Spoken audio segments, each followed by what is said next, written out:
we're going to get right to it with working in WonderDraft so you can see the method for building a world for your game, or anything else really if you really want to. Okay, so I have WonderDraft pulled up here. This program is really a great thing. We're not sponsored by them or anything else like that, but it's just it's a product that you buy once, you own it, and you can do whatever you want to do with it. There are a ton of assets, both free and for sale, when it comes to things like putting in mountains and rivers and towns and all kinds of icons. So you can really customize this and make it something that's pretty unique. The community has a ton of support for it, so it's just all around a really useful thing. But to get started here, and hopefully the clicking of my mouse won't be too loud, it's right by my mic, we're going to start off by just creating a new map. And I'm going to set this to a very specific amount, and that's mostly just because this is, I have an overlay that I'm going to use, and I'll post a link to the overlay down in the box below so you guys can grab that if you would like to. But what this is this is the specific ratio that I use to start my world map, to make sure that it matches the overlay that I like to use. And then it also is something that gives us a kind of nice 2-to-1 ratio that is very comfortable for looking at a world map. And it makes a lot of sense intuitively. There are other programs out there that allow you to create globes with plate tectonics and all kinds of things like that, but we're talking about, you know, something that is very useful and usable and intuitive, and that for me, there's kind of that line of ease of use versus accuracy. And I'm going for a lot of accuracy in the way that I handle things, but at the same time there is sometimes an ease of use measure that goes in there that just makes it more beneficial overall. Okay, so it has created a canvas for us that is just a blank ocean. There's nothing in it, there's no land masses. And I'm going to go through and create my own land masses using their wizard instead of going through and just manually drawing everything. If I had a really specific idea in mind, I might go through and do that. There's also a method of putting an overlay into WonderDraft. So if you, for instance, have a hand-drawn map that you scan in and then turn into a transparency, or you use as a background image, you could put that in there and then you could draw out your continents and that type of thing. I'll talk a little bit about overlays here in a bit, but for now what I'm going to do for the purposes of this video is I'm just going to randomly generate a world map so that we have something to work from and kind of give you the idea of the process of going, oh, I'm getting inspired by these things. So over here on the right of this, we have a couple of options that are here. The first thing is that I want to change the pattern down to world because I'm interested in creating a world map. You can do other things like creating individual continents, archipelagos, all kinds of things, but for our purposes, I'm interested in creating a world just to kind of give you the broader scope of what's going on. Roughness, I'm going to turn up just a little bit.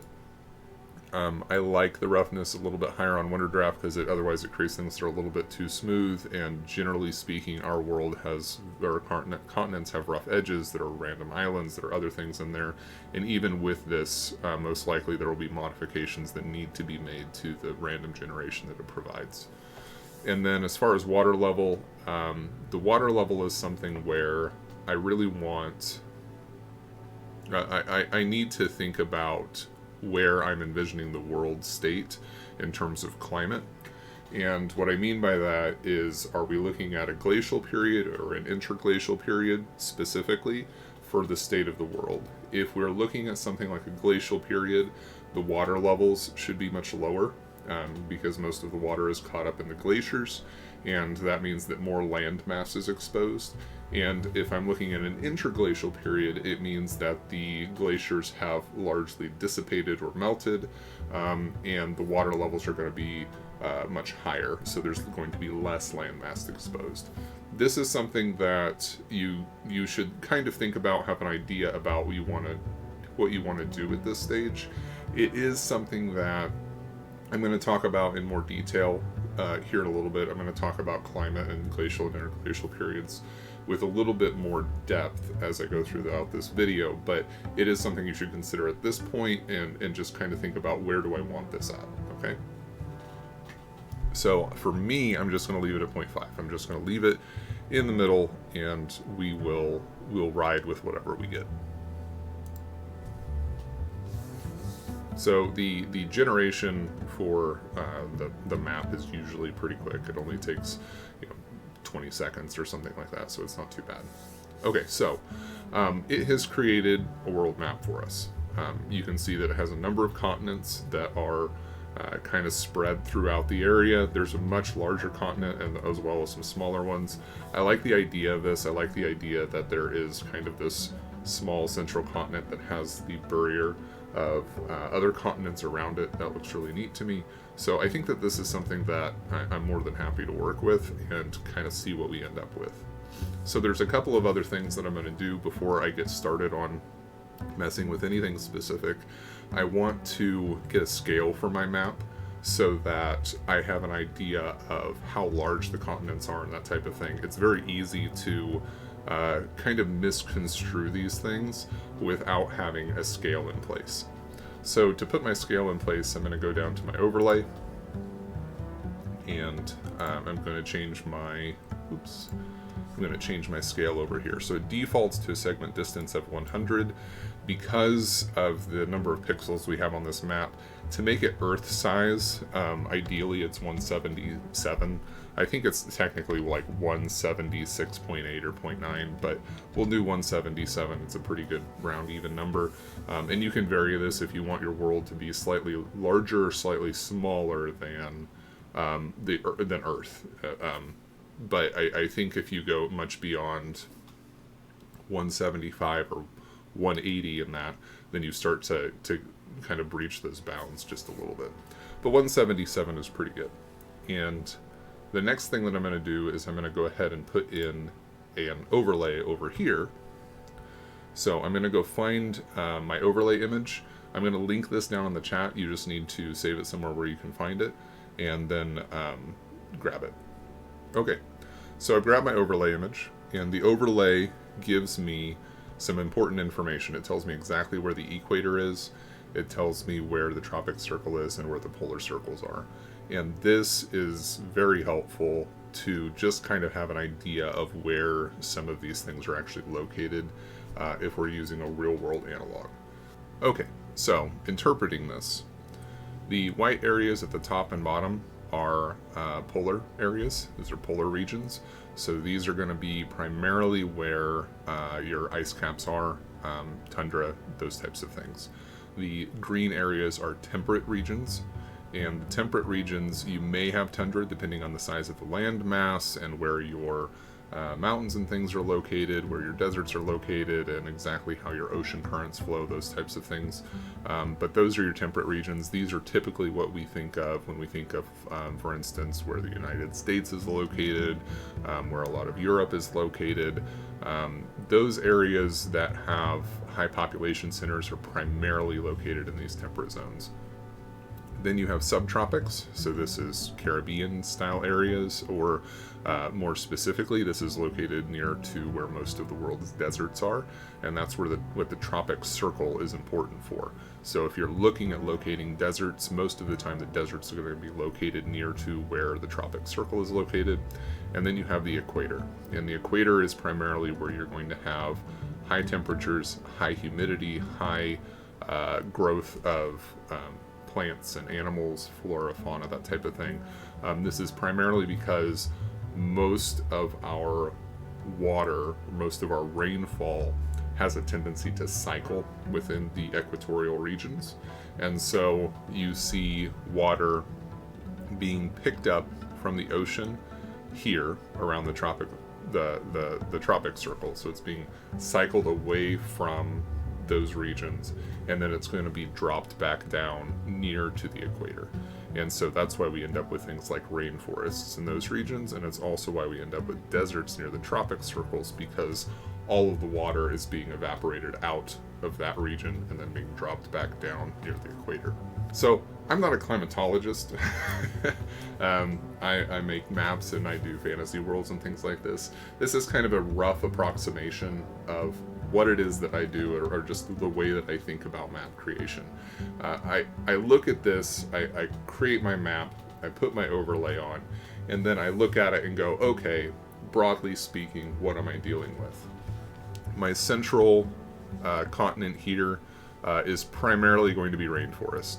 Most of what is in the center here is going to be rainforest. There's probably going to be some deserts down in this area in particular, because this is a relatively wide continent, which means that there's going to be some difficulty with moisture being able to get to this area.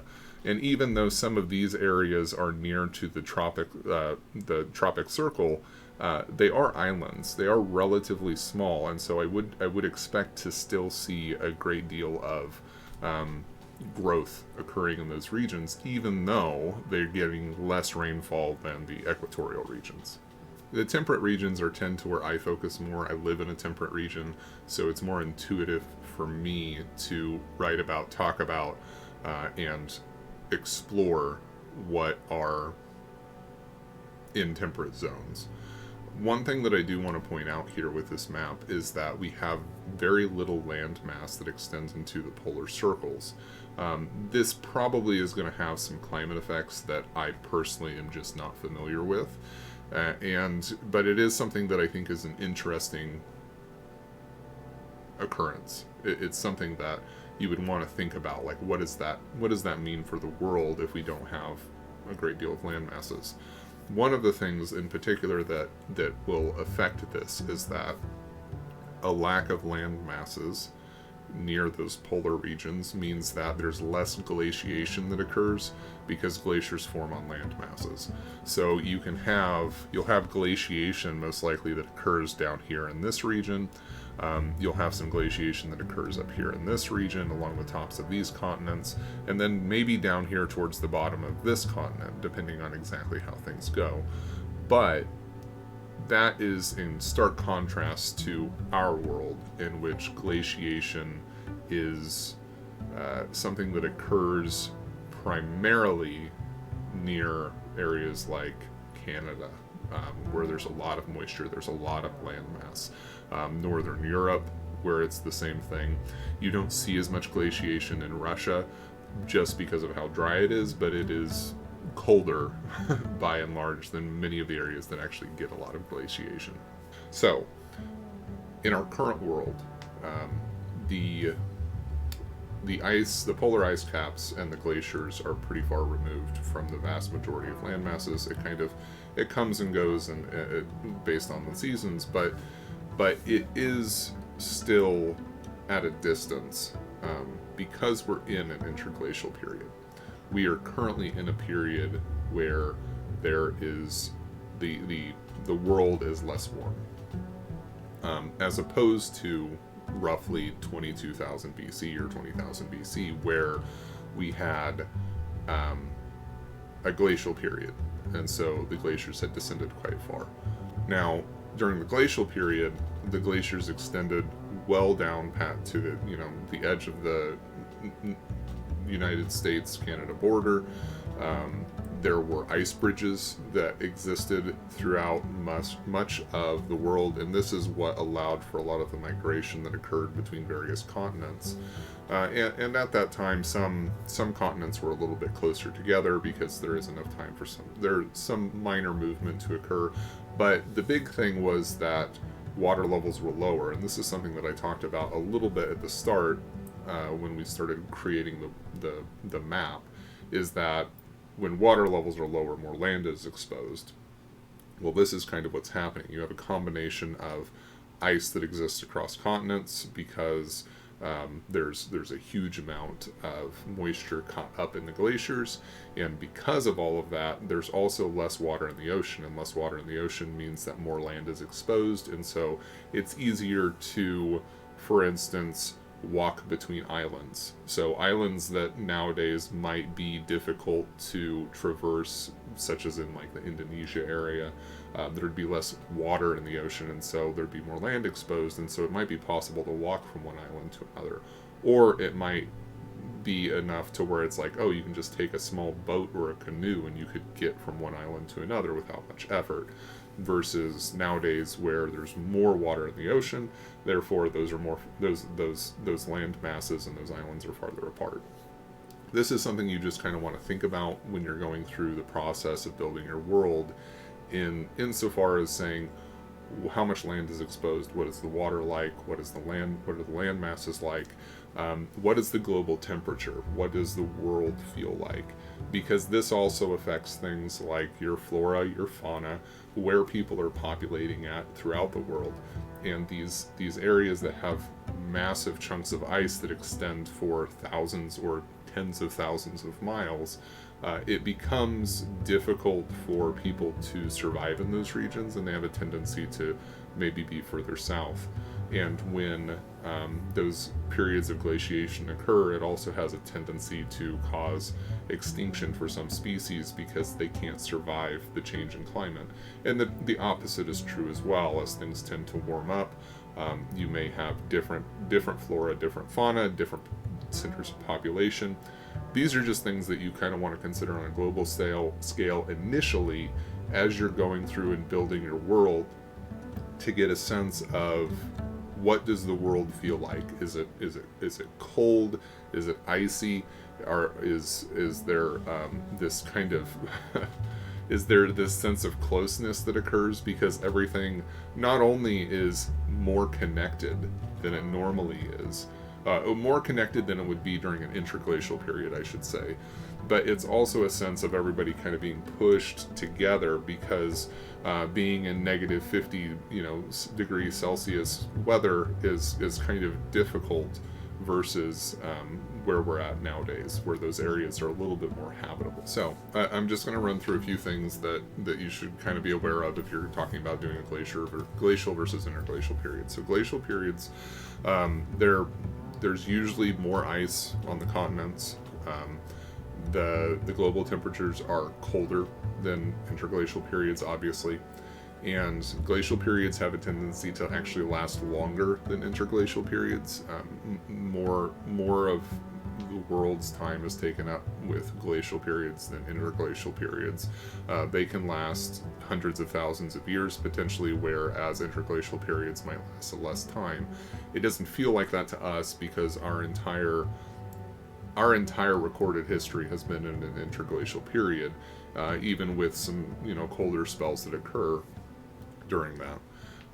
And that's something to keep in mind as well. So you have the glacial and interglacial periods, but you also have stadial and interstadials, and stadials are colder periods within a glacial or interglacial period, and interstadials are warmer periods within a glacial or interglacial period. So it's pretty interesting just from that perspective of going, okay, I want to set up my world during a glacial period, which means that we have ice sheets coming up and coming down from the poles.